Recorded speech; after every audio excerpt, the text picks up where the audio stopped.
Hello money talkers, welcome to my channel Money Talks with Payal. So इस video में हम discuss करने वाले हैं एजीएस ट्रांजैक्ट टेक्नोलॉजीज़ के आईपीओ रिव्यू को लेके कि आपको इसमें अप्लाई करना चाहिए या अवॉइड, और मेरा फाइनल डिसीजन क्या रहेगा। साथ ही एक चीज़ मैं आपको बताना चाहती हूँ कि अगर आप किसी आईपीओ में बहुत ज़्यादा इंटरेस्टेड हो और वो आईपीओ की अलॉटमेंट अगर आपको नहीं मिलती है तो आप आईपीओ को प्री मार्केट में ख़रीद सकते हो। प्री मार्केट में कैसे ख़रीदना है उसको लेके मैंने 1 महीना पहले एक वीडियो बनाया था, जब तेगा इंडस्ट्रीज़ की आईपीओ लिस्ट होने वाली थी मार्केट में। तब मैंने बताया था कि कैसे प्री मार्केट में आप ख़रीद सकते हो।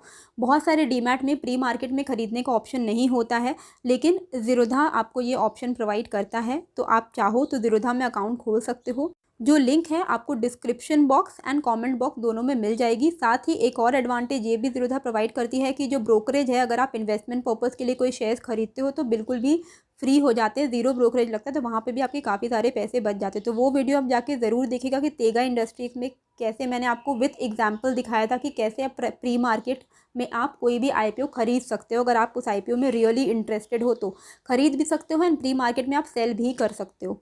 ओके, तो वो वीडियो आप जाके देखिएगा, वो जो लिंक है वो भी मैं डिस्क्रिप्शन में दे दूंगी। अब एजीएस ट्रांजैक्ट टेक्नोलॉजीज़ क्या करता है, ये एक largest integrated omni channel payment solution provider है जो बैंक और कॉर्पोरेट क्लाइंट को digital and cash based solution provide करता है। वन ऑफ द लार्जेस्ट है as on March quarter.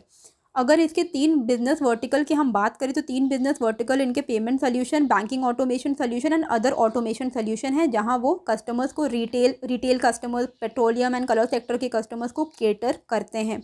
Company के फिनेंशियल्स में आपको थोड़ा ध्यान देना होगा कि इनका ईयर ऑन ईयर 19 को हटा दीजिए, 20 से कैलकुलेट करते हैं तो ईयर ऑन ईयर इनका जो आप प्रॉफिट आफ्टर टैक्स है वो रिड्यूस हो रहा है। आप देख सकते हो 83 करोड़, 54 करोड़, और अभी तक तो इनको फिलहाल लॉस हो रहा है। इस FY 2022 5 मंथ का डेटा लेते हैं तो वहीं टोटल इनकम भी इनका कंसिस्टेंटली रिड्यूस हो रहा है। तो ये एक नेगेटिव साइन है फॉर द कंपनी कि इनकी profit after tax and income दोनों ही रिड्यूस हो रही है।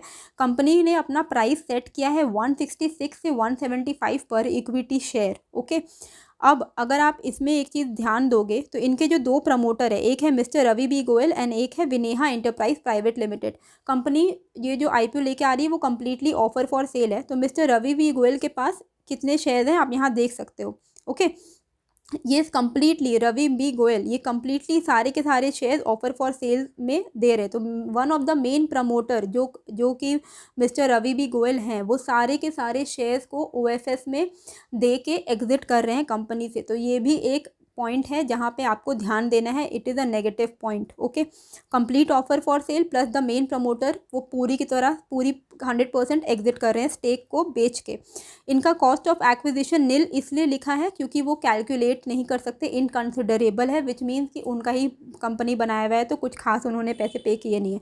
बाकी सारे जो जो शेयर होल्डर्स हैं जो कि सेल कर रहे हैं अपना स्टेक, तो आप यहाँ पे देख सकते हो उन्होंने 39 रुपीज़ में ये शेयर अक्वायर किया है। आपको कितने में ये शेयर मिलने वाला है आप देख सकते हो 175 पे। तो वहाँ से आप अंदाज़ा लगाओ कि इनको कितने सारे प्रॉफिट होने वाले हैं। साथ ही एक नेगेटिव पॉइंट जो मैंने आपको स्पेसिफिकली फोकस करने के लिए बोला है वो ये है कि मिस्टर रवि बी गोयल जो कि मेन प्रमोटर है वो सारे के सारे शेयर को बेच के एग्जिट कर रहे हैं। तो ये एक नेगेटिव साइन है।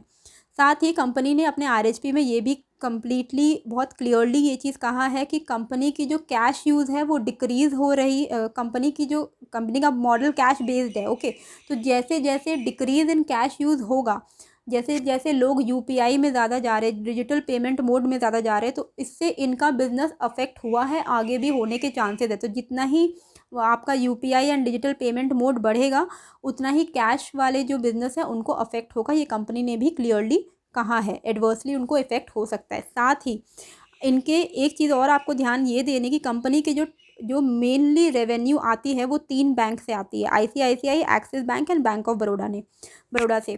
तो आप यहाँ एक्सिस बैंक को अगर हम निकाल दें, क्योंकि सिर्फ एक यही बैंक है जहाँ से इनका रेवेन्यू इंक्रीज़ हो रहा है, अदरवाइज आप ICICI and bank of Baroda का डेटा देखो, कंटिन्यूसली ईयर ऑन ईयर इनका रेवेन्यू डिक्रीज़ हो रहा है इन दोनों बैंक से। और इनका जो मेन रेवेन्यू मॉडल है वो इन्हीं 3 बैंक से आ रहा है। और इस टॉप बैंक जिनसे इनको सबसे ज़्यादा रेवेन्यू आ रहा है उस बैंक से भी अब रेवेन्यू कम होते जा रहा है ईयर ऑन ईयर बेसिस पे। तो ये भी एक नेगेटिव साइन है जिस वजह से आपको इनके फिनेंशियल ईयर का जो डेटा आपको दिख रहा है कि इनका रेवेन्यू एंड इनकम रिड्यूस हो रहा है, दैट इज़ द रीज़न क्योंकि इनका जो मेन जो इनके कस्टमर्स है वो ही इनको कम बिजनेस ला के दे रहे हैं।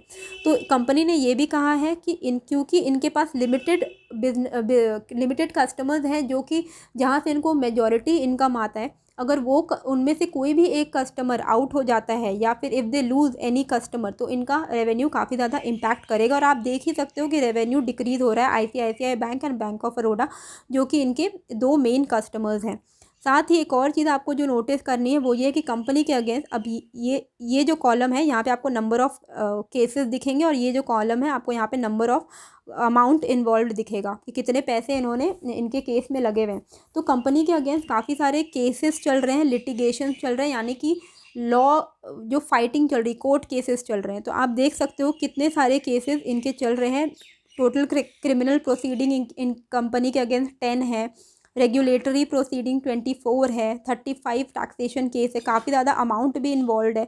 आप यहाँ पे देख सकते हो, मैं स्क्रॉल कर रही हूँ नीचे, तो काफ़ी सारे केसेस कंपनी के अगेंस्ट इन्वॉल्व है। और कोई भी अगर कोर्ट ऑफ लॉ से इनके अगेंस्ट कोई डिसीजन आता है तो ये जितने अमाउंट आपको जो दिख रहे हैं जो इन्वॉल्व है, ये अमाउंट कंपनी के पॉकेट से ही जाएगा। तो ये भी एक नेगेटिव बात है कंपनी के अगेंस्ट, और कंपनी ने अपने RHP में ये चीज़ क्लियरली फाइल की है। अब आते हैं important point. As per RHP company ने कहा है कि इनकी कोई भी लिस्टेड पेयर नहीं है, पर अगर आप जो अभी रिसेंटली जो लिस्ट हुई है CMS इन्फो सिस्टम, उनका जो एक बिजनेस मॉडल है कैश मैनेजमेंट, वो इस कंपनी के साथ मैच कर रहा है, तो वहाँ से हम इसको थोड़ा बहुत कंपेयर कर सकते हैं, पर एप्पल टू एप्पल आप कंपेयर नहीं कर सकते। तो CMS इन्फो सिस्टम की जो PE रेशियो निकल के आई है वो है 26, और वहीं AGS की PE रेशियो निकल के आ रही है 38। तो ये थोड़ी एक्सपेंसिव भी दिख रही है। साथ ही कंपनी के ऊपर काफ़ी ज़्यादा डेट है, यानी कर्ज है।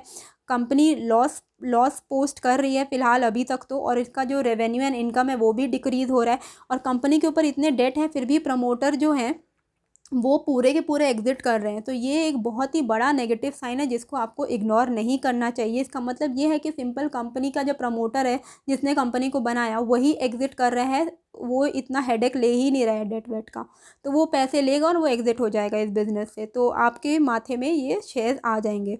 To many litigation against the company, जिसका प्रूफ अभी मैंने आपको दिखाया कितने सारे केसेस चल रहे हैं। साथ ही कंप्लीटली 680 करोड़ का ऑफर फॉर सेल है। अब आप कैसे ये चीज़ जानो कि ऑफर फॉर सेल कंपनी अगर कोई IPO लेके आ रही है, कंप्लीट ऑफर फॉर सेल बुरा है या अच्छा? First of all offer for sale mostly बुरा ही होता है, लेकिन कुछ एक्सेप्शन है। अगर कंपनी समझ लो कैश रिच है, कंपनी के पास बहुत पैसे हैं, कैश रिच है, प्रॉफिटेबल है, ग्रोइंग है, और तब अगर वो कंप्लीट ऑफर फॉर सेल है तो कोई प्रॉब्लम नहीं है, आप उसमें अप्लाई कर सकते हो। पर अगर आप देख रहे हो कि कंपनी में काफ़ी सारी डेट है यानी कर्ज हैं, कंपनी की प्रॉफिट रिड्यूस हो रही है, कंपनी की इनकम रिड्यूस हो रही है, और फिर वो कंप्लीट ऑफर फॉर सेल है, यानी कि फिर कुछ गड़बड़ है।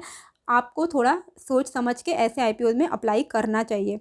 ओवरऑल डिटेल्स की अगर हम बात करें तो IPO प्राइस आप देख सकते हो 166 से 175 का प्राइस बैंड इन्होंने सेट किया है। 85 शेयर्स का लॉट रहेगा, तो अगर आप इसमें अप्लाई करोगे तो आपका जो अमाउंट है जो ब्लॉक होने वाला है वो है 14,875 रुपीज़। रिटेल कैटेगरी में 35% उन्होंने ऑफर दिया हुआ है, 50% रिजर्व किया गया है QIB के लिए, एंड HNI कोटा में 15% रिजर्वेशन किया गया है। IPO लिस्ट होने वाली है February 1, 2022 को, और जो इसकी जो रिज़ल्ट आने वाली है वो रिज़ल्ट आएगा 27 Jan 2022 को। GMP की अगर हम बात करें तो आज की डेट पे 20 रुपीज़ का GMP चल रहा है, और लेकिन वहाँ पे बिल्कुल बाइंग स्टॉप हो चुकी है, मतलब ग्रे मार्केट में ट्रेडिंग फ़िलहाल बंद है, लेकिन 20 रुपीज़ का ग्रे मार्केट चल रहा है premium. Overall my final decision कि मैं इसमें बिल्कुल भी अप्लाई नहीं करूँगी। आप अपना रिसर्च कर सकते हो, आप और भी अपना खुद का रिसर्च करिए। आपको ये वीडियो देख के क्या समझ में आया, आप अप्लाई करोगे या नहीं, मुझे कमेंट करके ज़रूर बताइएगा। और ये जो वीडियो है कि प्री मार्केट में कैसे खरीदते हैं, इसका लिंक मैं दे दूँगी, और ज़ीरोधा का भी लिंक दे दूँगी, तो आप दोनों में ही आप चेकआउट कर सकते हो। आई होप आपको ये वीडियो अच्छी लगी होगी। कैसी लगी है मुझे कमेंट करके ज़रूर बताइएगा। नए हो तो सब्सक्राइब कर दीजिएगा। मिलते हैं फिर एक नए वीडियो के साथ। Thank you.